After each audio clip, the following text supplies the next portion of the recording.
Bismillahir Rahmanir Rahim. Wanni biraa wanni bultii keessatti hanqina fidaa rakkina fidaa keessaa jalqaba irratti waan godhamu jechuudha. Keessattuu dubartii irratti waan haaraa dubartiitiin kan dhufu. Sanis maali laa nikaaha illaa bi walii. Nikaahan abbaa ishee malee hin ta'u. Takkaa'u namni tokko intalli takka dubartiin takka heerumuu hin dandeessu hayyama takkaa'u walii isii malee. Rasuulli Rabbi sallallahu alaihi wasallam maal jee ulaagaan nikaaha keessaa takka waliidha jechuudha. Takka abbaa ishee.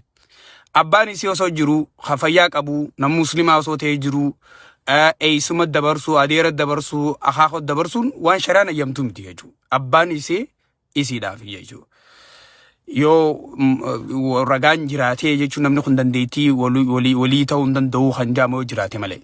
So dubartiin takka nama tokko osoo heerumin duratti abbaa isheetti akkasumatti illee abbaa isheetti garsiisuu qabdi. Abbaa gurbaa akkanaa kanaatu na laallachuu fadha akkana ati narraa laali jechuun dirqama jechuudha.